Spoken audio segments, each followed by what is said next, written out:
Everyone, I hope you all are doing very well. तो अब मेरे प्यारे बच्चों हम लोग शुरू करते हैं अपना आज का अमेजिंग लेक्चर। हालांकि अपना जो dual nature of radiation matter है, आप सबके टेक्स्ट बुक में उस टॉपिक की शुरुआत होती है फोटो इलेक्ट्रिक इफेक्ट से, बट हम लोग इसको ले रहे हैं अपने ड्यूअल नेचर के 4th लेक्चर में। हालांकि आप सब जानते हो मैंने पिछले के 3 लेक्चर्स केवल आपको बेसिक्स बताए, और आप देखना वो बेसिक्स अब आपको यहाँ पे कैसे काम आते हैं। ठीक है बच्चों, डायरेक्ट चैप्टर को फोटो इलेक्ट्रिक इफेक्ट से पढ़ने का मतलब होता है कि आपको 11th के सारे बेसिक्स आने चाहिए, क्योंकि जब बुक आपकी बनती है तो आपके 11th और जो 12th का पोर्शन है, तो 12th का पूरा बेसिक्स आपको 11th में दिया हुआ है। जैसे कि जो कुछ भी मैंने आपको बताया उसके सारे बेसिक्स आपको स्ट्रक्चर ऑफ एटम में मिल जाएंगे। ठीक है, तो बस वही बात है कि आपको बेसिक्स मुझे रिवाइज करवाना था, तो मैंने आपको बेसिक्स रिवाइज करवा दिए। तो आइए शुरू करते हैं हम लोग फोटो इलेक्ट्रिक इफेक्ट। आइए अब ध्यान से देखिए कि हम सबको मालूम है कि डी ब्रॉगली ने क्या बताया था, light is a form of energy. वो ना ही मैटर है, सॉरी, वो ना ही पार्टिकल है और ना ही वेव है, वो एक फॉर्म ऑफ एनर्जी है। वो कभी कभी पार्टिकल जैसा बिहेव करता है और कभी कभी एनर्जी जैसा, सॉरी, वेव जैसा बिहेव करता है। बस वही है। तो अब यहां पर होल्ड लग गई कि चलो भाई बताओ, अब पार्टिकल है तो वेव नेचर प्रूफ करके दिखाओ। जैसे कि इलेक्ट्रॉन भी तो एक पार्टिकल है, इलेक्ट्रॉन भी तो एक पार्टिकल है, उसका वेव नेचर प्रूफ करके दिखाओ। ठीक है, फिर उसके बाद में जब लाइट को पार्टिकल माना गया, भाई सब लोग तो बहुत टाइम पहले से लाइट को एक वेव ही समझ रहे थे, लाइट को एक वेव ही समझ रहे थे। न्यूटन आए, मैक्सवेल आए, मैक्स प्लैंक आए, बहुत लोग आए, हाइजेंस आए। 2 लोग ने बोला कि एक वेव है, लेकिन एक ने बोला ये मैकेनिकल वेव है, तो एक ने बोला ये नॉन मैकेनिकल वेव है। एक ने बोला पार्टिकल है, तो पार्टिकल का नाम क्या दिया, कॉर्पस्कल दिया, और एक ने पार्टिकल के नाम को फोटोन दिया, और उसके फोटोन की एनर्जी का इक्वेशन भी दिया, इक्वल्स टू एच एफ, जहां पे एच क्या है, प्लैंक्स कांस्टेंट है। तो आओ भाई यहां पर जो फोटो इलेक्ट्रिक इफेक्ट है, जहां पे हम लोग क्या मानते हैं, लाइट को पार्टिकल मानते हैं मेरे प्यारे भाई। मतलब कि फोटोन एक पार्टिकल है जब n number of lights, sorry, जब n नंबर ऑफ फोटोन साथ में होंगे। जैसे कि एनर्जी ऑफ फोटोन में क्या लिखता हूं मेरे प्यारे भाई, एनर्जी ऑफ फोटोन अपना होता है h इंटू एफ। उसी जगह मेरे को अगर एनर्जी ऑफ लाइट लिखनी होगी, ठीक है, तो क्या होगा, n into energy of photon, मतलब बहुत सारे फोटॉन्स की एनर्जी को n से मल्टीप्लाई कर दो, NHF, खत्म। यही तो होता है अपना। ठीक है, आ जाओ यहां पर। तो ये जो फोटो इलेक्ट्रिक इफेक्ट है, ये डिस्कवर किसने किया था सबसे पहले मेरे प्यारे भाई, ये किया था हर्ट्ज एंड लिनार्ड ने। ठीक है, हर्ट्ज ने 1887 में किया था, और लिनार्ड भाई और हर्ट्ज भाई साहब ने कुछ और काम किए थे 1892 में, क्योंकि दोनों ने बता तो दिया भाई कि फोटो इलेक्ट्रिक इफेक्ट होता है। मैं जब किसी मेटल के ऊपर लाइट एनर्जी छोड़ता हूं, जब मैं लाइट छोड़ता हूं, तो उस मेटल में से इलेक्ट्रॉन बाहर निकलते हैं, उस मेटल में से इलेक्ट्रॉन बाहर निकलते हैं। लेकिन भाई उनका दिमाग तो एकदम घुमा हुआ था, वो ये एक्सप्लेन नहीं कर पाए कि सर ये हो कैसे रहा है। मतलब कि उनके सामने ये हुआ कि भाई लाइट आया, लाइट के अंदर जो फोटॉन्स थे वो आए, उन्होंने एक इलेक्ट्रॉन को निकाला। ठीक है, लाइट ने इलेक्ट्रॉन को निकाला। वो ये समझा ही नहीं पा रहे थे भाई ये हो कैसे रहा है, हो तो रहा है ठीक है, लेकिन हो कैसे रहा है वो नहीं बता पाए। ठीक है, तो 1920 में, ठीक है, लगभग आप लोग मान सकते हो 30 सालों के बाद में, लगभग 28-30 सालों के बाद में ये एक्सप्लेन किया गया था आइंस्टाइन के द्वारा। ये फोटो इलेक्ट्रिक इफेक्ट किसने एक्सप्लेन किया, आइंस्टाइन ने एक्सप्लेन किया। और आइंस्टाइन ने यहां पर क्या बताया मेरे भाई कि photo electric effect is nothing but, photo electric effect is nothing but conversion of light energy, conversion of light energy into electrical energy, into electrical energy. ठीक है मेरे प्यारे बच्चों, अब अगर आपको याद हो क्लास 10th में आपको एक चैप्टर था टूवर्ड्स ग्रीन एनर्जी करके, ठीक है, मे बी अगर आपको याद हो तो। ठीक है, तो वो जो टूवर्ड्स ग्रीन एनर्जी का चैप्टर था, उसका एक मेन मोटो क्या था अपना मेरे प्यारे भाई, उसका मेन उद्देश्य था कि हमको किसी भी रूप में इलेक्ट्रिकल एनर्जी तैयार करनी है। तो वहां पे बहुत सारे टाइप थे।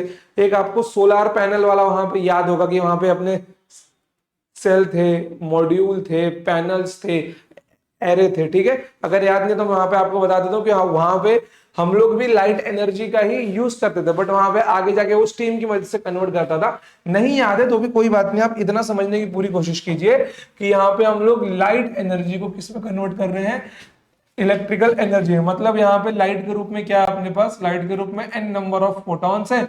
और इलेक्ट्रिकल एनर्जी क्यों बोल रहे हैं, क्योंकि यहाँ से अपने पास इलेक्ट्रॉन एमिट्स हो रहे हैं। अगर मैं उनके फ्लो को कंट्रोल कर लूं तो भाई वो इलेक्ट्रिकल एनर्जी बना सकते हैं, अगर मैं किसी कंडक्टर में रख के फ्लो करवाऊं तो। समझ गए इतना? चलो, तो आइंस्टाइन भाई साहब ने क्या बोला, इन्होंने बोला photo electric effect is the emission of electron, ठीक है मेरे प्यारे भाई, is the emission of electron when electromagnetic radiation of suitable energy. Electromagnetic radiation, समझ गए, वो एक ईएम वेव होना चाहिए, इलेक्ट्रोमैग्नेटिक रेडिएशन, ध्यान में रखना इसको, electromagnetic radiation of suitable energy, मतलब उसके पास एक सुटेबल एनर्जी हो। क्यों, मैं आपको वो बताता हूं। Hits a material and emits a electron is photo current. देखो, मैं वो जो इलेक्ट्रोमैग्नेटिक रेडिएशन है मैं उसको बोल देता हूं कि वो अपना क्या है, वो अपना फोटोन है। फोटोन आएगा, इलेक्ट्रॉन को निकालेगा, ठीक है। इलेक्ट्रॉन जिसकी वजह से क्या बनता है, इलेक्ट्रिक करंट होता है। तो वो जो इलेक्ट्रॉन फोटोन की वजह से निकलेगा उसको बोलेंगे हम लोग फोटो इलेक्ट्रॉन, और जो वहां पे इलेक्ट्रिक करंट बनेगा उसको हम लोग बोलेंगे फोटो करंट। क्योंकि फोटोन की वजह से बन रहा है ना, इसलिए फोटो करंट है, तो वो आपका इलेक्ट्रिक करंट ही, बस नाम क्या रखा गया है, फोटो करंट रखा गया है। Photon is nothing but conversion of light energy into, मतलब कि फोटोन किसको निकालेगा, इलेक्ट्रॉन को निकालेगा, इससे क्या होगा, इलेक्ट्रिकल एनर्जी अपना होगा। समझ गए इतना? कोई बात है नहीं। देखो, ये वेव थ्योरी से एक्सप्लेन नहीं हुआ था। अब देखो, ये वेव थ्योरी से एक्सप्लेन क्यों नहीं हुआ था उसका भी एक पार्ट है अपना, लेकिन वो बहुत छोटा सा पार्ट है। इंपॉर्टेंट पार्ट ये है कि आपको ये सीखना है, समझ गए, ये आपको सीखना है। चलिए आइए, वर्क फंक्शन क्या होता है उसके पहले तो आपको ये सीखना पड़ेगा मेरे भाई कि वर्क फंक्शन को हमको देखना कैसे है, ठीक है। चलो ध्यान दो, यहां पर सपोज करो यहां से लाइट एनर्जी आई जिसके अंदर बहुत सारे फोटॉन्स है, ठीक है मेरे प्यारे भाई। यहां से लाइट एनर्जी आ रही है जिसके अंदर n नंबर ऑफ फोटॉन्स है, और यहां से क्या निकल रहे हैं मेरे प्यारे बच्चों, यहां से इलेक्ट्रॉन्स निकल रहे हैं। यहां से क्या निकल रहे हैं, इलेक्ट्रॉन्स निकल रहे हैं, और यहाँ पे लाइट के रूप में क्या आ रहे हैं, बहुत सारे फोटॉन्स आ रहे हैं, ठीक है। अब एक बात बताओ मेरे प्यारे भाई, वो किसी मटेरियल पे पढ़ रहे होंगे, वो किसी मटेरियल पे पढ़ रहे होंगे। अभी आपने यहाँ पे एक लाइन पढ़ा, electromagnetic radiation of suitable energy, मतलब ये जो रेडिएशन यहाँ पे गिर रहा है इसके पास एक सुटेबल एनर्जी होना चाहिए कि वो उस मटेरियल में से इलेक्ट्रॉन को निकाल सके। इसके पास एक सुटेबल एनर्जी होना चाहिए कि वो लाइट एनर्जी इस मटेरियल में से इलेक्ट्रॉन को बाहर निकाल सके। तो वो जो सुटेबल एनर्जी इसके लिए डिफाइंड है मेरे प्यारे बच्चों, वो जो सुटेबल एनर्जी इसके लिए डिफाइंड है उसको बोला जाता है फाई या फिर वर्क फंक्शन। समझ गए क्या बोला जाता है इसको, इसको बोला जाता है वर्क फंक्शन। कि जो भी लाइट एनर्जी यहां पर आ रही है, जो भी लाइट एनर्जी फोटॉन्स के रूप में आ रही है, वो जो होना चाहिए कि एक सुटेबल वर्क फंक्शन की वैल्यू, मतलब जितनी इस मटेरियल को एनर्जी की रिक्वायरमेंट होगी इलेक्ट्रॉन को एक्साइटेड स्टेट में पहुंचाने के लिए, ताकि वो अपने आउटर मोस्ट शेल से बाहर निकल सके, मतलब अपने मटेरियल से बाहर निकल सके। इन शॉर्ट कॉमन सेंस की बात है कि इस मटेरियल को कितने एनर्जी की रिक्वायरमेंट है जो उस मटेरियल के अंदर जाते इलेक्ट्रॉन्स को मिलेगी, और इलेक्ट्रॉन्स वहां से भागना चाहेंगे, इलेक्ट्रॉन वहां से भागना चाहेंगे। उसको हम लोग क्या बोलेंगे मेरे प्यारे बच्चों, उसको हम लोग बोलेंगे वर्क फंक्शन। क्या बोलेंगे उसको हम लोग, वर्क फंक्शन बोलेंगे। कोई प्रॉब्लम यहाँ पे आपको, कोई प्रॉब्लम नहीं है। चलिए अब देखिए यहाँ पर वर्क फंक्शन क्या होता है अपना, देखिए minimum energy required to pull the electron from material is called the work function. Minimum energy required मेरे प्यारे भाई, minimum energy required to pull the electron, मतलब इलेक्ट्रॉन को बाहर निकालना है ना, pull the electron from material is called the work function. तो वो जो मिनिमम एनर्जी है, मतलब मैं एक बात और क्या बोल सकता हूं मेरे प्यारे भाई, मैं एक बात और ये बोल सकता हूं कि work function is the form of energy, और work function work function is the form of energy. कोई प्रॉब्लम है यहां पर आपको? कोई प्रॉब्लम नहीं है, चलिए बेस्ट है, समझ गया ये आपको। ठीक है कि जो एनर्जी आ रही है, जो रेडिएशन आ रहा है, उसके पास एक सुटेबल एनर्जी होनी चाहिए ताकि वो मटेरियल में से इलेक्ट्रॉन को बाहर निकाल सके। समझ गए? अब देखिए ये होता कैसे है, मैं आपको बताता हूं। देखिए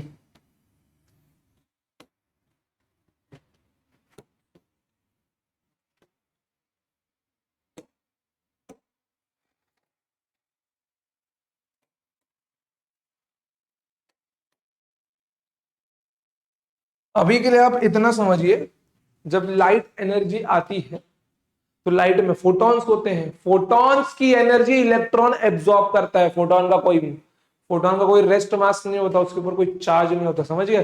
तो फोटोन की एनर्जी इलेक्ट्रॉन एब्जॉर्ब करता है, तो इलेक्ट्रॉन की एनर्जी बढ़ जाती है। और जब इलेक्ट्रॉन की एनर्जी बढ़ जाती है तो वो अपने ऑर्बिट में से निकलने को तैयार होता है। जैसे कि आप सबको पता होगा, यहाँ पे फ्री इलेक्ट्रॉन्स भी निकल सकते हैं अगर उनकी एनर्जी बढ़ जाए तो। समझ गए? तो इलेक्ट्रॉन्स यहाँ पे फोटॉन्स की एनर्जी को एब्जॉर्ब करता है, अपनी एनर्जी बढ़ाता है और उस मेटल से निकलने की कोशिश करता है। समझ गए? तो अब ध्यान देना कि ये जो एनर्जी है किस किस रूप में दी जाती है मटेरियल को। सबसे पहला इफेक्ट है आपका थर्मियोनिक एमिशन। थर्मियोनिक एमिशन का क्या होता है? मतलब बच्चों, हम लोग हीट देते हैं, हम लोग उस मटेरियल को हीट करते हैं। मटेरियल को हीट करने का मतलब क्या है? उस मटेरियल के अंदर जितने भी इलेक्ट्रॉन्स हैं उनकी एनर्जी बढ़ जाएगी, हीट बढ़ने की वजह से उनकी एनर्जी बढ़ जाएगी और उसको आराम से उस मटेरियल से निकल पाएंगे। फील्ड एमिशन मेरे प्यारे भाई किसकी वजह से होता है? बाय इलेक्ट्रॉन की मदद से हम लोग ऐसा करते हैं, इलेक्ट्रिक फील्ड क्रिएट करके। सेकेंडरी एमिशन अपना होता है बाय कोलिजन ऑफ इलेक्ट्रॉन। मतलब कि एक इलेक्ट्रॉन है मटेरियल के अंदर, अगर उसके ऊपर मैं हाई स्पीड में इलेक्ट्रॉन फेंक के मारता हूं, समझ गए? हाई स्पीड में इलेक्ट्रॉन अगर उससे टकराएगा तो क्या होगा? वो इलेक्ट्रॉन निकल पाएगा। और चौथा क्या अपना बच्चों? Photo electric effect by light energy. Photo electric effect by light energy. ठीक है, चलो इतना लिख लो आप लोग मेरे प्यारे बच्चों, लिख लो, इतना लिख लो।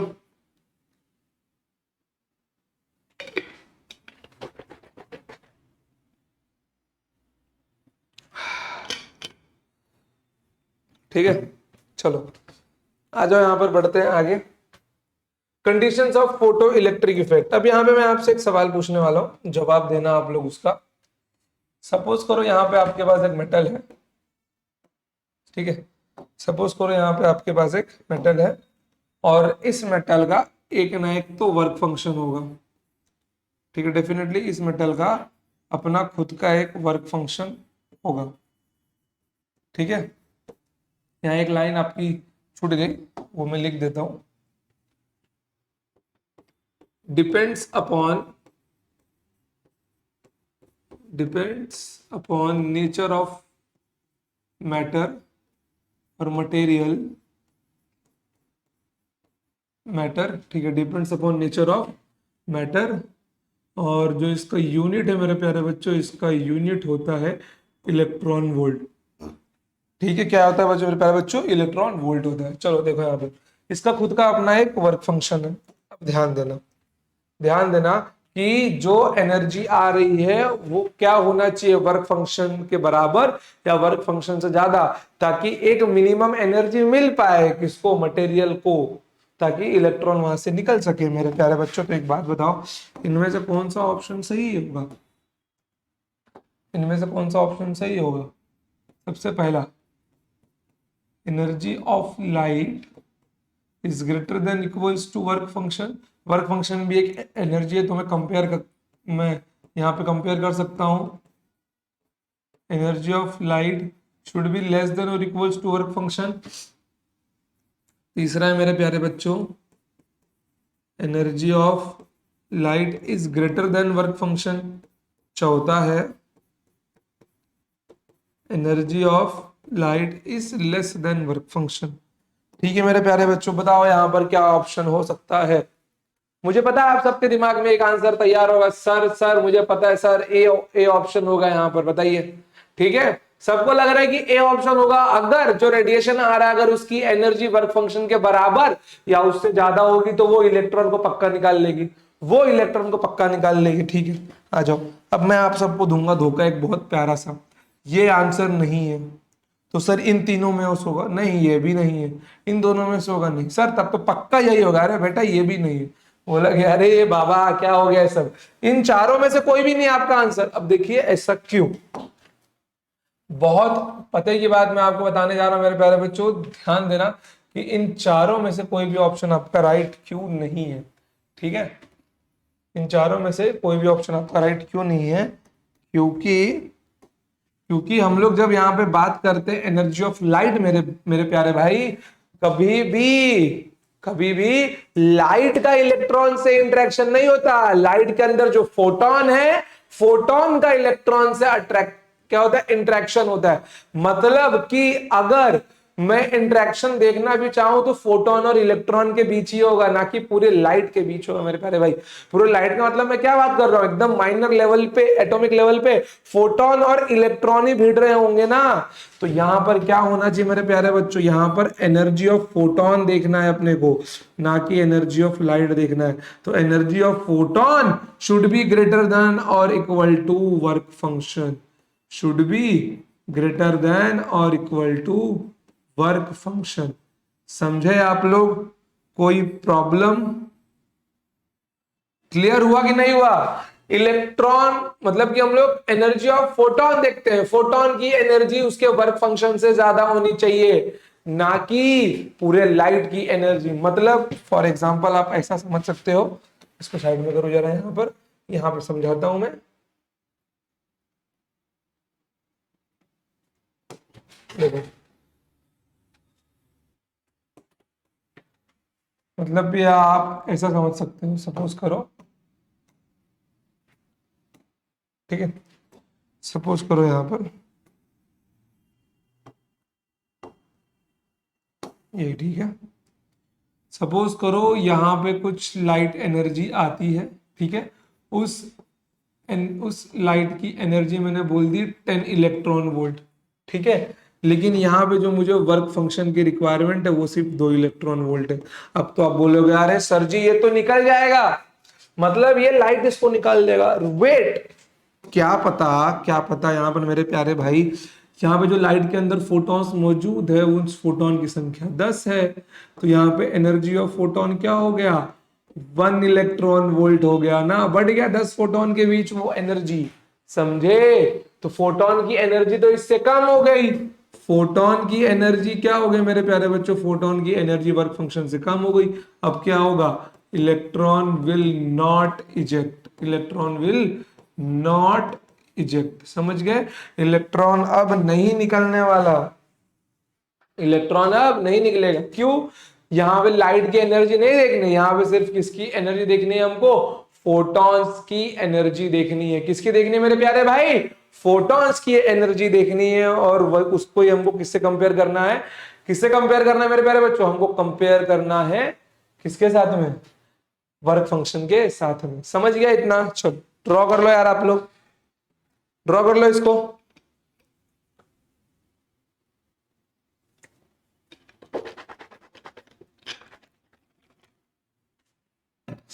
चलो आगे बढ़ते हैं, आ जाओ। अब देखो यहां पर एक सवाल है आपके लिए, ठीक है, बहुत अच्छा सवाल है।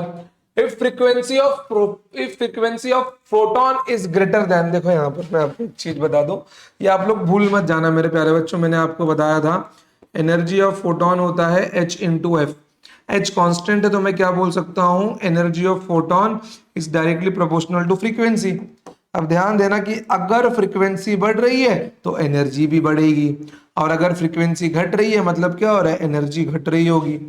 सीधी सी बात है, अगर फ्रीक्वेंसी बढ़ रही है तो एनर्जी फोटोन की बढ़ रही है, और अगर फ्रीक्वेंसी घट रही है तो फोटोन की एनर्जी घट रही होगी। समझ गए, कोई प्रॉब्लम यहाँ पे आपको, कोई प्रॉब्लम नहीं, चलिए देखिए, frequency of photon is greater then, क्या बात है यार, frequency of photon is greater then,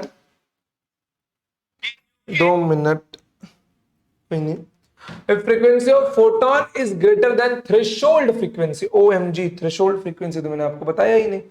कहाँ गया मेरे प्यारे भाई, ये देखो, ठीक है। वर्क फंक्शन है, इलेक्ट्रॉन निकलेगा तो यहां पर एक इसकी भी तो फ्रीक्वेंसी होगी मेरे प्यारे भाई, कि इस फ्रीक्वेंसी के ऊपर ही फोटोन की फ्रीक्वेंसी होनी चाहिए। इस फ्रीक्वेंसी के ऊपर ही तो एक फोटोन की फ्रीक्वेंसी होनी चाहिए मेरे प्यारे भाई। इसका नाम है थ्रेशोल्ड फ्रीक्वेंसी। क्या बोलते हैं मेरे प्यारे बच्चों उसको? इसको हम लोग बोलते हैं थ्रेशोल्ड फ्रीक्वेंसी, और डिनोट किया जाता है इसको एफ नॉट से। जैसे देखो मैंने अभी आपको क्या बताया, एक रिलेशन बताया मैंने आपको, energy of photon should be greater than और इक्वल्स टू वर्क फंक्शन। अब एक बात बताओ यार, ये तो अपना होता है एच एफ, ठीक है, ये क्या होता है अपना एच एफ होता है, और ये अपना क्या मिल जाएगा यहाँ पे आपको, ये आपको मिल जाएगा एच एफ नॉट। क्यों मेरे भाई, ये भी तो एक एनर्जी है, वर्क फंक्शन, वर्क फंक्शन भी तो एक एनर्जी है, समझ गए। थ्रेशोल्ड फ्रीक्वेंसी क्या होता है बच्चों, ये मटेरियल पे डिपेंड करता है, अलग अलग मैटर का उसका अलग अलग थ्रेशोल्ड फ्रीक्वेंसी होगा, कि अगर फोटोन की एनर्जी इतनी है तो एक सर्टेन फ्रीक्वेंसी भी होगी उसकी, तो अगर उसकी फ्रीक्वेंसी की वैल्यू इसकी फ्रीक्वेंसी से ज्यादा होगी तो ही एक क्या होगा, इलेक्ट्रॉन निकल पाएगा। मतलब फोटोन की एनर्जी थ्रेशोल्ड फ्रीक्वेंसी को ओवरकम करनी चाहिए। इन शॉर्ट ये बोल रहा हूं मैं कि फोटोन की फ्रीक्वेंसी, फोटोन की एनर्जी जो है उसके अंदर जो फ्रीक्वेंसी है, फोटोन की फ्रीक्वेंसी इस मटेरियल के थ्रेशोल्ड फ्रीक्वेंसी को ओवरकम करेगी, तभी इलेक्ट्रॉन निकल पाएगा। और यहाँ पे एच से एच कैंसिल होगा तो मैं क्या बोल सकता हूँ मेरे प्यारे बच्चों, F is greater then F not. मतलब कि frequency of photon is greater than और इक्वल्स टू एफ नॉट। अब इसके अलावा एक और रिलेशन मिल जाएगा मेरे प्यारे भाई, जब ये पढ़ लिया तो एक और पढ़ लो यार। एफ इज ग्रेटर देन और इक्वल्स टू एफ नॉट, तो अपना एफ क्या होता है, सी बाय लैम्डा होता है, is greater than equals to c by lambda naught, तो सी से सी कैंसिल हो जाएगा, तो one by lambda greater than equals to one by lambda naught, तो लैम्डा नॉट यहाँ भेज दो, lambda naught should be greater than lambda. तो ये जो लैम्डा नॉट है मेरे प्यारे बच्चों, इसका नाम है थ्रेशोल्ड वेवलेंथ। क्या नाम है इसका? इसका नाम है थ्रेशोल्ड वेवलेंथ। कोई प्रॉब्लम मेरे प्यारे बच्चों? इसका नाम क्या है? Threshold wavelength. समझ गए कि एनर्जी ऑफ फोटोन, ठीक है, फाइव की वैल्यू के बराबर या बड़ा होना चाहिए, और वही same frequency of photon should be greater than और equal to threshold frequency. But wavelength के केस में ये क्या होगा मेरे प्यारे बच्चों, चीज बदल जाएगा। थ्रेशोल्ड वेवलेंथ की वैल्यू बड़ी होनी चाहिए यहां पर, किसके? फोटोन के वेवलेंथ या लाइट के वेवलेंथ के। समझ गए? थ्रेशोल्ड वेवलेंथ बड़ा या बराबर होना चाहिए, छोटा कभी नहीं होना चाहिए। वैसे ही यहां पर थ्रेशोल्ड फ्रीक्वेंसी क्या हो सकती है, बराबर हो सकती है, छोटी भी हो रही है, ठीक है, लेकिन अपने फ्रीक्वेंसी की वैल्यू एफ की वैल्यू बड़ी और बराबर ही होनी चाहिए। वैसे ही थ्रेशोल्ड वेवलेंथ उस मटेरियल का threshold wavelength is always greater than the wavelength of light. समझ गए? चलिए आ जाओ, अब ध्यान से देखो यहां पर, frequency of photon is greater then threshold frequency. मतलब भाई साहब क्या बोलना चाहता है? भाई साहब बोलना चाहता है कि frequency of photon is greater then threshold frequency. मेरे भाई चलो कोई नहीं, इसने इतना ही बोला है, ठीक है, इसने इतना ही बोला है। अब एक बात बताओ यार, तो करेक्ट ऑप्शन क्या आएगा? इलेक्ट्रॉन तो निकलना चाहिए ना मेरे भाई, बड़ा हो या फिर बराबर हो। मतलब फोटोन की एनर्जी उतनी सफिशियंट है, फोटोन के पास उतनी औकात है कि वो एक इलेक्ट्रॉन को निकाल सकता है। बताओ क्या आएगा? मस्ट इजेक्ट की मे इजेक्ट। अब आप लोग बोलेंगे अरे सर हो गया ना, आएगा मे इजेक्ट, सॉरी मस्ट इजेक्ट आपका आंसर आएगा। बट मैं अगर बोल दूं नहीं मेरे प्यारे बच्चों, आपके साथ फिर से धोखा हो गया है, आंसर करेक्ट है option number B, it will be may eject. अब आप लोग बोलेंगे अरे ये क्या हो गया, मतलब कि फ्रीक्वेंसी ज्यादा होने के बाद भी शक है कि निकलेगा कि नहीं?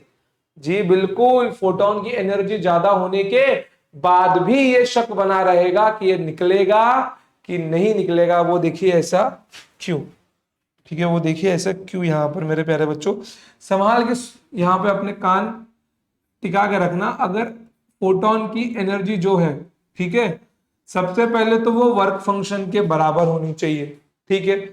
मान लो जैसे मेरे को यहां पर काम करता हूं, आपको डायग्राम से ही एक्सप्लेन करता हूं मैं।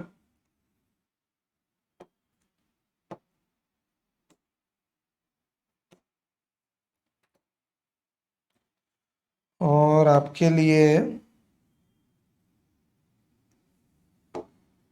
थोड़ा सा एक, सपोज करो ये n नंबर ऑफ इलेक्ट्रॉन्स है इसके अंदर, छोटे छोटे, मतलब कि ऐसे दिखते तो नहीं है बिल्कुल ही, डेफिनेटली ऐसे नहीं दिखाई देते वो लोग प्यारे बच्चों, वो ऑर्बिट्स में रहते हैं, ठीक है। बट फिर भी एक रफ आइडिया जो मैं आपको यहाँ पर देना चाहता हूँ, समझ गए।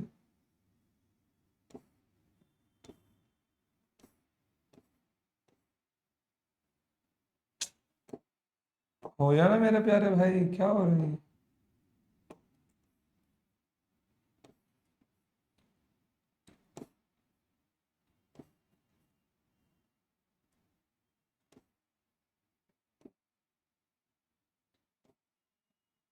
ठीक है, चलो, ये सारे के सारे इलेक्ट्रॉन्स है। अब एक बात बताओ यार, सपोज करो यहां से लाइट एनर्जी आएगी, ठीक है।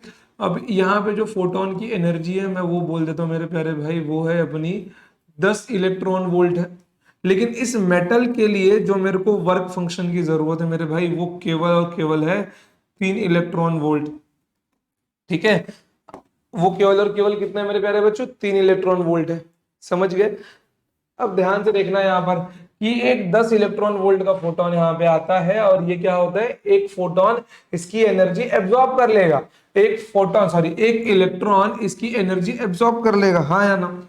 ये जो एक इलेक्ट्रॉन है आपका, ये 10 इलेक्ट्रॉन वोल्ट को एब्जॉर्ब कर लेगा। तो एक बात बताओ मेरे प्यारे भाई, उसकी उसकी जरूरत थी सिर्फ 3, 7 तो एक्स्ट्रा हो गया ना, 7 क्या हो गया, 7 इलेक्ट्रॉन वोल्ट तो एक्स्ट्रा हो गया मेरे प्यारे बच्चों। वही 7 इलेक्ट्रॉन वोल्ट इसकी अब एनर्जी बनेगा।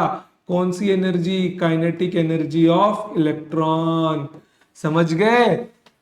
और ध्यान से देखना कि सपोज करो, मैं आपको एक बहुत इंपॉर्टेंट बात बता रहा हूं कि एक फोटोन सिर्फ और सिर्फ एक इलेक्ट्रॉन को ही निकाल सकता है, ऐसा नहीं है कि 2 फोटोन एक इलेक्ट्रॉन को लेके जाएंगे, या फिर एक इलेक्ट्रॉन के पास में ज्यादा ताकत है, जैसे कि एक फोटोन 10 इलेक्ट्रॉन वोल्ट का है, ऐसा नहीं कि ये एक इलेक्ट्रॉन के पास 7 एक्स्ट्रा है तो वो अगले इलेक्ट्रॉन को भी लेके जाएगा जिसको 3 की जरूरत है, बोलेगा चल मेरे भाई मेरे पास 7 है, मैं तीन तुमको देता हूं, तुम भी चलो, तो वो 3 उसको देगा, फिर 4 बज गए, फिर बोलेगा ले 3 तू भी ले, तू भी चल मेरे साथ, ऐसा नहीं होता। इसको हम लोग बोलते हैं 1-1 इंटरेक्शन मेरे प्यारे बच्चों, इसको बोला जाता है 1-1 इंटरेक्शन। क्या बोलते हैं इसको, इसको बोला जाता है 1-1 इंटरेक्शन। यहां पर क्या होता है, यहां पर एक फोटोन की एनर्जी सिर्फ और सिर्फ एक इलेक्ट्रॉन ही ले सकता है, वो उसको शेयर नहीं कर सकता, वो उसको लेके सिर्फ बाहर निकल सकता है।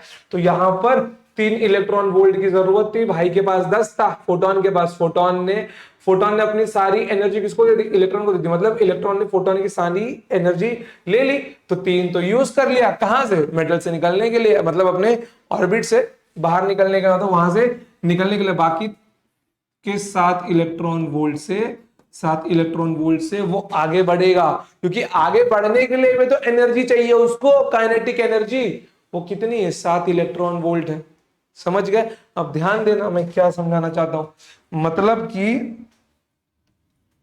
अरे कहाँ गया मेरे भाई स्लाइड, वो यही है, अच्छा यही है क्या, 2 मिनट, तो इसको थोड़ा साइड में, अबे यार, तो इसको थोड़ा सा साइड में कर देता हूँ मैं, साइड में क्या ही करूँ, बहुत घोष दिया हूँ ना, इसको मिटा देता हूँ, ठीक है, इसको यहाँ पे कर देता हूँ, समझ जाना ये, चलो ध्यान दो यहाँ पर, आइए चलिए एक्सप्लेन करते हैं प्रॉपर, मतलब कि जो एनर्जी ऑफ फोटोन है अपने पास मेरे प्यारे बच्चों, वो सबसे पहले कहाँ यूज हुई, वर्क फंक्शन में, इसके मटेरियल के, इलेक्ट्रॉन को जितने एनर्जी की रिक्वायरमेंट थी बाहर निकलने के लिए, फिर बाकी एनर्जी कहाँ स्टोर हो गई, के काइनेटिक एनर्जी।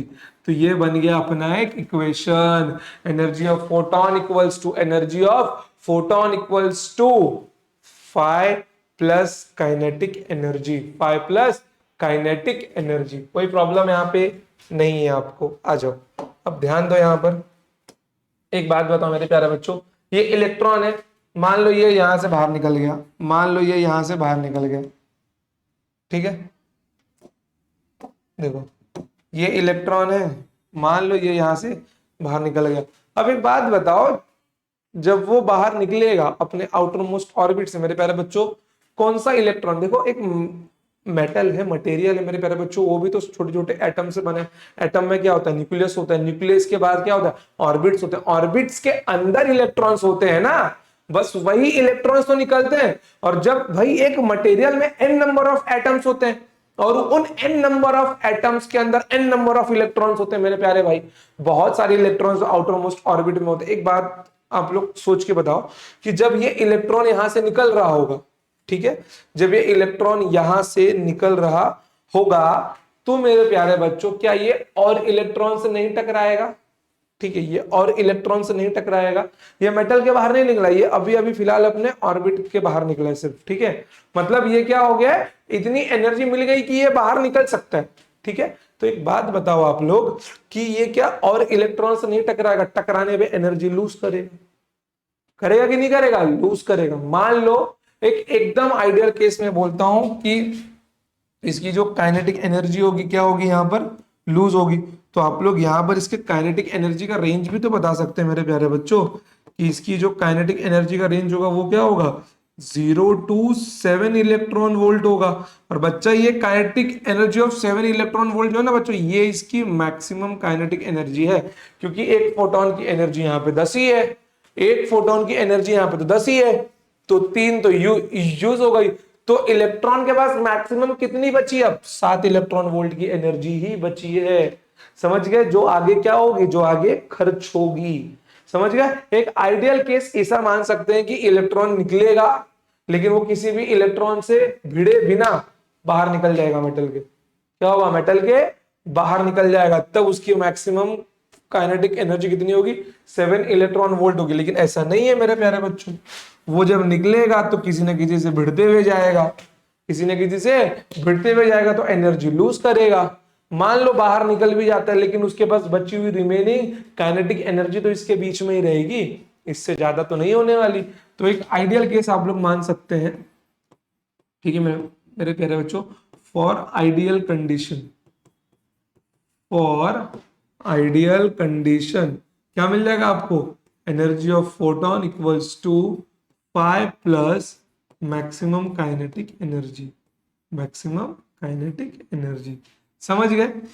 अब एक आप बात आप लोग ये बताइए कि अब मस्ट रिजेक्ट आएगा कि मे रिजेक्ट आएगा, मेरे प्यारे भाई वो निकल सकता है, लेकिन अगर मान लो बहुत सारे इलेक्ट्रॉन से वो टकरा गया और उसकी सारी एनर्जी लूज हो गई, तब तो उसके पास काइनेटिक एनर्जी बची ही नहीं, क्या होगा, नहीं निकल पाएगा ना। इसलिए मे इजेक्ट आएगा, नॉट दी मस्ट इजेक्ट। समझ गए, क्लियर है इतना आप सबको मेरे प्यारे बच्चों? चलो नोट इट, नोट कर लो इसको एकदम आराम से।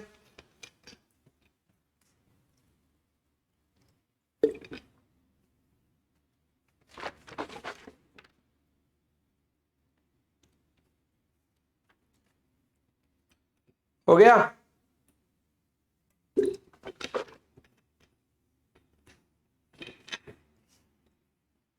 चलिए आइए यहां पर। अब एक बात बताइए, इसकी जो काइनेटिक एनर्जी मैक्सिमम की वैल्यू होगी कितनी हो सकती है मेरे प्यारे भाई, energy of photon minus work function, इतनी हो सकती है मैक्सिमम। और काइनेटिक एनर्जी का बच्चों अगर देखो एग्जाम में इलेक्ट्रॉन की काइनेटिक एनर्जी पूछी है यहां से, तो आंसर रेंज में देना है, वैल्यू सर्टेन वैल्यू कब दे पाओगे, जब वो क्या होगी, मैक्सिमम होगी। समझ गए, चलिए आगे बढ़ते हैं। कहा गया भाई सवाल, देखो आप लोग ध्यान से, सबसे पहले क्या दिया गया है, the photo electric work function, ठीक है, is different for different materials, same for all metals, depends upon the frequency of the incident lights, depends upon the intensity of incident light। मेरे बच्चों अब तक हमने इंटेंसिटी के ऊपर तो कुछ भी नहीं देखा है, फ्रीक्वेंसी ऑफ इंसिडेंट लाइट नहीं, फ्रीक्वेंसी ऑफ मटेरियल मैटर क्या, ठीक है, सेम फॉर ऑल मेटल्स गदर्स, वो डिपेंड करता है मेरे प्यारे बच्चों, different for different material, work function की वैल्यू चेंज होती रहती है, मटेरियल चेंज हो गया तो, ठीक है। अब आइए, ये क्या अपना, ये इतने जल्दी आ गया, तो मिस हुआ मेरे प्यारे बच्चों। कहाँ गया वो स्लाइड, ये रहा, आ जाओ। देखो ध्यान से देखना, laws of photo electric effect. सबसे पहला law, photo electric effect is an instantaneous process. मेरे प्यारे बच्चों, ये क्या है? ये एक इंस्टेंटेनियस प्रोसेस है। मतलब एक फोटोन और एक इलेक्ट्रॉन जब आपस में भिड़ते हैं, मतलब फोटोन गिरने से लेके इलेक्ट्रॉन निकलने तक, ये जो प्रोसेस है मेरे प्यारे बच्चों, इसका टाइमिंग होता है T⁻⁹ सेकेंड। मतलब समझ गए मेरे प्यारे बच्चों, आपको पता भी नहीं चलेगा और इतने जल्दी प्रोसेस हो भी जाएगा। समझ गए? T⁻⁹ second. और ये सारी एक्सपेरिमेंटल वैल्यूज है। समझ गए क्या है? एक्सपेरिमेंटल वैल्यूज है। चलो अगला देखते हैं, efficiency of photo electric effect. Efficiency of photo electric effect, क्या आपको केटीजी याद है? केटीजी याद है? हमने वहां पे एफिशिएंसी निकाली थी। समझ गए? थर्मोडायनामिक्स में भी आता है एफिशिएंसी। अगर आपको किसी की एफिशिएंसी बतानी है, सपोज करो, एक दूसरा एग्जांपल लेके मैं आपको बताता हूं। अगर मैं आपसे पूछूं कि बताओ आपकी एफिशिएंसी एग्जाम में कितनी रही, कितनी अच्छी थी, तो आप लोग मुझे अपने परसेंटेज बताओगे। मान लो एग्जाम 100 मार्क्स का था और आपको मिले हैं 95%, तो आप लोग क्या बोलोगे? सर मेरे 95% की एफिशिएंसी थी। समझ गए क्या थी? 95% की एफिशिएंसी थी। अब एक बात बताओ, मतलब ये इसको मैं क्या बोल सकता हूं मेरे प्यारे बच्चों? एक रूप में और बोल सकता हूं, एफिशिएंसी का सिंबल होता है एटा। और एक चीज, एक फॉर्मूला आप लोग यहाँ पे हमेशा ध्यान में रखना, यह आपका होगा मेरे प्यारे बच्चों, आउटपुट अपॉन इनपुट। क्या होगा? Output upon input. कहीं भी एफिशिएंसी आप लोग निकालते रहो, input upon output, sorry output upon input. समझ गए? आउटपुट ऊपर आएगा, इनपुट नीचे आएगा। यहां पर अगर आप efficiency of photo electric effect ध्यान से देखो, तो यहाँ पे क्या है? फोटोन तो आपका क्या है? इनपुट है ना। नंबर ऑफ फोटोन तो आपके इनपुट है, और नंबर ऑफ इलेक्ट्रॉन आपका क्या है मेरे प्यारे बच्चों? नंबर ऑफ इलेक्ट्रॉन आपका क्या है? ये तो आपका आउटपुट है। तो इसकी एफिशिएंसी आती है 10⁻³ से लेकर 10⁻⁴ तक। कितनी आती है मेरे प्यारे बच्चों? 10⁻³ से लेके 10⁻⁴ तक। ये मैं कहीं साइड में रख देता हूँ, ये आप लोग ध्यान में रखना, ठीक है।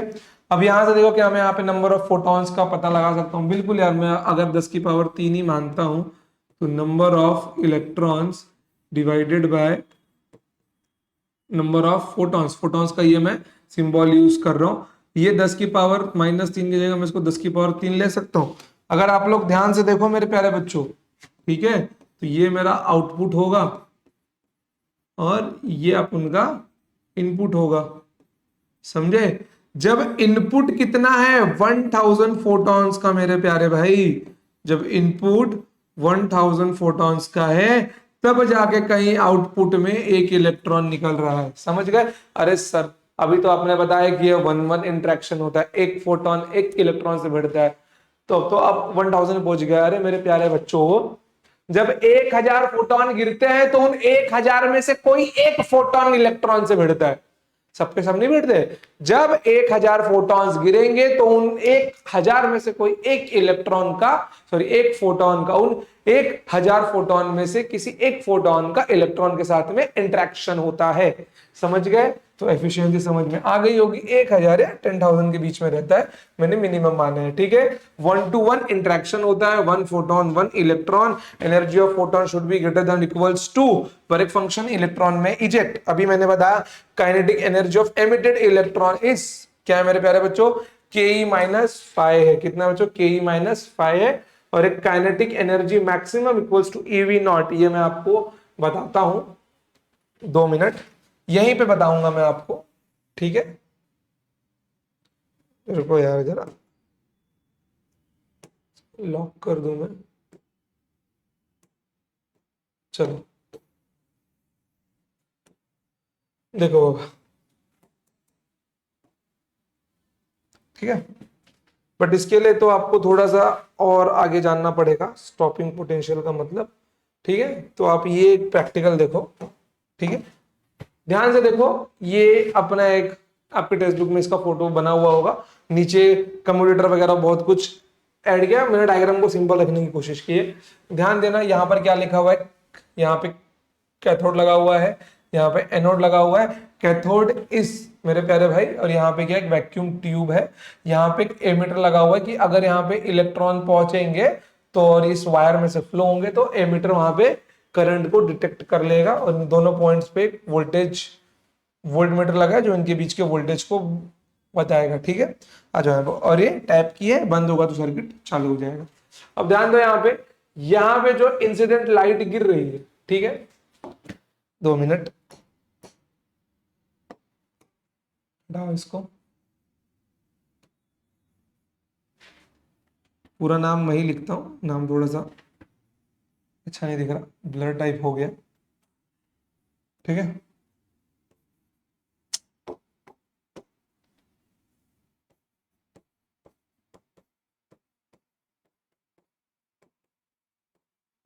इंसिडेंट लाइट है, ये आपका क्या है मेरे प्यारे बच्चों, ये आपका कैथोड है, ये आपका एनोड है। ठीक है, चलिए अब यहाँ पर क्या हो रहा है, इसके ऊपर लाइट एनर्जी गिर रही है, इलेक्ट्रॉन यहाँ से एमिट हो रहा है। ठीक है, इलेक्ट्रॉन यहाँ से एमिट होके स्क्रीन तक पहुंच रहा है और इसके थ्रू क्या हो रहा है, सर्किट में इलेक्ट्रिक करंट फ्लो हो रहा है। ये अपना प्रैक्टिकल है फोटो इलेक्ट्रिक इफेक्ट का और यही किया गया था। अब सोचिए कि जो अपना इसको थोड़ा ग्राफ के रूप में मैं आपको एक्सप्लेन करना चाहता हूं। सपोज करो, भरोसा करो मेरे मेरे प्यारे बच्चों की, अगर यहाँ पर ये क्या हो, यहाँ पर अगर ये बैटरी ना हो, समझ गए, यहाँ पर ये बैटरी ना हो, टाइप की भी ना हो, ये सिर्फ और सिर्फ एक सादा सा सर्किट हो, समझ गए। सबसे पहला कंडीशन मैं बैटरी नहीं रख रहा हूं, मैं बैटरी नहीं रख रहा हूं और यहां पे आपको ईएमएफ अब देखना है, समझ गए।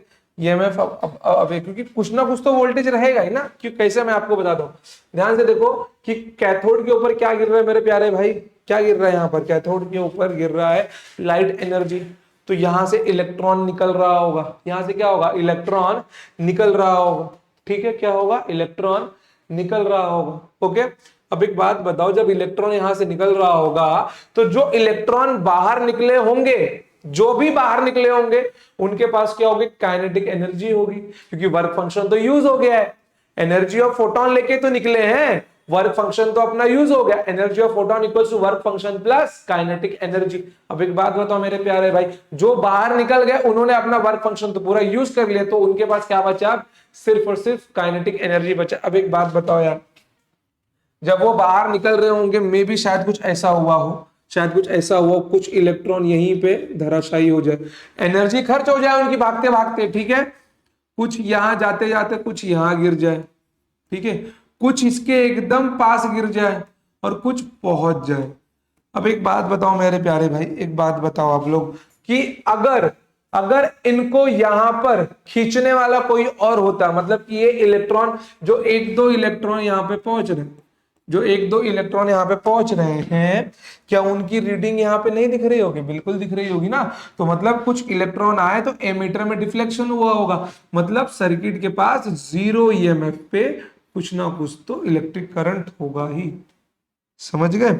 सर्किट में जीरो ईएमएफ पे जब मैंने बैटरी कनेक्ट नहीं किया है तो कुछ ना कुछ तो वहां पे करंट जा ही रहा है, एकाक इलेक्ट्रॉन पहुंच रहे हैं वहां पे, समझ में बच्चों, यहां पर एकाक इलेक्ट्रॉन पहुंच रहे हैं, जब यहां पे एकाक इलेक्ट्रॉन पहुंच रहे हैं। अब ध्यान से देखना मेरे प्यारे बच्चों कि ये जो इलेक्ट्रॉन यहां पे धराशायी होगा, जस्ट पहुंचते पहुंचते नहीं पहुंचे, अगर इस एनोड को मैं पॉजिटिवली चार्ज कर दूं तो क्या वो इन इलेक्ट्रॉन्स को खींच नहीं लेगा, खींच लेगा ना, मतलब इनकी एनर्जी भले खत्म हो जाए, पॉजिटिवली चार्ज का काम क्या होगा, नेगेटिवली चार्ज पार्टिकल्स को अब अपनी ओर अट्रैक्ट करना, ठीक है, तो ये इसको खींच लेगा। अब एक काम करो, अब एक काम करो, यहां पे आप लोग वोल्टेज लगाओ, ठीक है, 2 मिनट।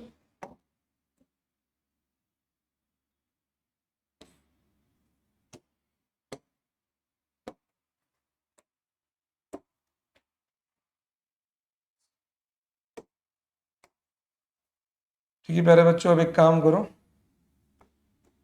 यहाँ पे आप लोग एक वोल्टेज लगाओ, ठीक है, और इस सर्किट को मैं पूरा बंदी करता हूँ ताकि करंट सीधा फ्लो। अब एक बात बताओ, इस वोल्टेज की वैल्यू मान लो मैंने अभी थोड़ी सी कम रखी, ठीक है, और हाँ इसके ये जो एरो का मतलब है, इसका मतलब है कि ये वेरिएबल वोल्टेज है, ठीक है, इसका मतलब क्या है ये, इसका मतलब है कि ये एक वेरिएबल वोल्टेज है, मतलब जिसकी वैल्यू मैं चेंज कर सकता हूं। ठीक है, अब सपोज करो मैंने इसकी वैल्यू कुछ तो 2 वोल्ट ले ली, तो यहाँ पे इलेक्ट्रिक करंट थोड़ा फ्लो होगा। ठीक है, मतलब थोड़ा इलेक्ट्रॉन ज्यादा खींचेगा ना, क्योंकि ये हो गया पॉजिटिवली चार्ज, और जब ये पॉजिटिवली चार्ज है तो ये इलेक्ट्रॉन को और खींचेगा। मान लो यहाँ पे जो इलेक्ट्रिक करंट की वैल्यू है थोड़ी सी क्या हो गई, बढ़ गई। मान लो मैं यहाँ पे 4 वोल्ट कर देता हूँ, मतलब वैल्यू क्या होगा, थोड़ी और बढ़ जाएगी। मान लो मैं 6 वोल्ट कर देता हूँ, मेरे पे वैल्यू थोड़ी और बढ़ जाएगी। मान लो मैं 10 वोल्ट कर देता हूँ, वैल्यू थोड़ी और बढ़ जाएगी। मतलब ये क्या करेगा, जितना पहले खींच रहा था, मतलब मैं जैसे जैसे वोल्टेज बढ़ाऊंगा इलेक्ट्रॉन को खींचने की क्षमता इसकी बढ़ती जाएगी। जैसे जैसे मैं वोल्टेज बढ़ाता जाऊंगा इलेक्ट्रॉन को खींचने की क्षमता इसकी बढ़ती जाएगी, मतलब इसके अंदर करंट का फ्लो बढ़ता जाएगा। जब करंट का फ्लो बढ़ता जाएगा, मान लो एक टाइम पे आके मैं इसको 12 वोल्ट करता हूं। अब एक बात बताओ आप लोग मेरे प्यारे भाई, एक प्यारी सी बात बताओ, क्या इस सामने वाले कैथोड में नंबर ऑफ इलेक्ट्रॉन्स लिमिटेड होंगे? बिल्कुल लिमिटेड ही होंगे, अनलिमिटेड तो नहीं होंगे ना। कितने होंगे, लिमिटेड ही होंगे। तो एक बात बताओ, जब सारे इलेक्ट्रॉन्स निकल जाएंगे, कितनी भी लाइट पड़े तब इलेक्ट्रॉन्स निकलेगा? नहीं निकलने वाला मेरे प्यारे भाई। मतलब कि एक टाइम ऐसा आएगा कि इस प्लेट के ऊपर सारे इलेक्ट्रॉन्स पहुंच चुके होंगे, अब कोई इलेक्ट्रॉन एक्स्ट्रा ऐड नहीं होगा। मतलब कि 12 वोल्ट से ज्यादा की बैटरी में क्यों ना लगा दूं, 12 वोल्ट से ज्यादा की बैटरी में क्यों ना लगा दूं, लेकिन वो अब और इलेक्ट्रॉन नहीं खींच पाएगा, मतलब और करंट नहीं बना पाएगा। तब ये क्या हो जाएगा, यहाँ पे इलेक्ट्रिक करंट की वैल्यू कांस्टेंट हो जाएगी। क्या हो जाएगी मेरे प्यारे बच्चों, यहाँ पर इलेक्ट्रिक करंट की वैल्यू कांस्टेंट हो जाएगी। क्यों? उसने सारे इलेक्ट्रॉन्स खींच लिए, और जब सारे इलेक्ट्रॉन्स उसने खींच लिए तो अब जितना इलेक्ट्रिक करंट फ्लो हो रहा है वो कांस्टेंट हो जाएगा। और ये जो वैल्यू है मेरे प्यारे बच्चों, ये जो वैल्यू है इसको हम लोग बोलते हैं सैचुरेशन करंट। इसको हम लोग क्या बोलते हैं, इसको हम लोग बोलते हैं सैचुरेशन करंट। समझ गए मेरे प्यारे बच्चों, इसको हम लोग बोलते हैं सैचुरेशन करंट। ठीक है, इतना अगर आप समझ में आया आपको। अब एक बात मैं आपको और बता देता हूं कि ये जो ग्राफ है थोड़ा ढंग से बनाते हैं आपके टेक्स्ट बुक के हिसाब से। ठीक है, तो ये ग्राफ ऐसा ना होकर इसको ऐसा ही रखते हैं यहां तक। 2 मिनट, ठीक है, ऐसा ना होकर ये थोड़ा सा ऐसा कर्वी नेचर का होता है। ठीक है, कैसा होता है, थोड़ा सा ये कर्वी नेचर का होता है। समझ गए, ऐसा होता है ये, बिल्कुल। कोई प्रॉब्लम यहाँ पे आपको? कोई प्रॉब्लम नहीं है, क्लियर एकदम, समझ गए ना आप? यही है आपका ग्राफ। अब देखो आपके टेक्स्ट बुक में 2 ग्राफ दिए होंगे, बड़ा गंदा सा ग्राफ है वो। आपको लग रहा होगा अरे भाई क्या दे दिया है ये। एक तो आपका ऐसा होगा, ठीक है, और एक दूसरा ग्राफ होगा आपका, वो कुछ ऐसा होगा। ठीक है, वो ग्राफ कुछ आपका ऐसा होगा। ठीक है, अब ध्यान से देखना, ये दोनों ग्राफ बहुत ही बेकार दिख रहे हैं, लेकिन मैं आपको अच्छे से समझाऊंगा कि इनको बनाना कैसे। बनाना क्या, मैं ये ग्राफ आपको फील करवा दूंगा एकदम भौकाली रूप से, कि आप ये ग्राफ देखते ही एक्सप्लेनेशन सीधा आपके दिमाग में चमकेगा, और इस ग्राफ से रिलेटेड सारी थ्योरी आपके जबान में होगी। मतलब कि इस चैप्टर में जो सबसे मेन इंपॉर्टेंट काम है बच्चों, वो 90% बच्चों को समझ में नहीं आता कि सर ये ग्राफ बना कैसे, इस ग्राफ का उद्देश्य क्या है, इस ग्राफ का मतलब क्या है। समझ गए, वो मैं आपको बताऊंगा नेक्स्ट लेक्चर में। समझ गए, तो आज का लेक्चर हम लोग यहीं तक रोकते हैं। आई होप कि आपको ग्राफ अच्छे समझ में आया होगा। नहीं समझ में आया तो कमेंट सेक्शन में लिखो और लेक्चर बताओ आपको कैसा लगा है, और चैनल को सब्सक्राइब आप लोग यहां पे करके जाओ, वीडियो को लाइक करो। ठीक है मेरे बच्चों, और पढ़ते रहो, कोई भी डाउट हो अच्छे से कमेंट सेक्शन में पूछो, ताकि मैं अगले पार्ट में उसको अच्छे से कवर कर सकूं। इन केस नहीं हुआ तो मैं आपको वहां पर कमेंट में रिप्लाई कर दूंगा। ठीक है, तो आज के लिए इतना ही, मिलते हैं next time. Till then tata bye, जय हिंद, जय भारत, लव यू ऑल। पढ़ते रहिए और जो भी डाउट हो आप लोग हमसे पूछते रहिए। चलिए बाय, लिख लो इसको, आप लोग लिख लो।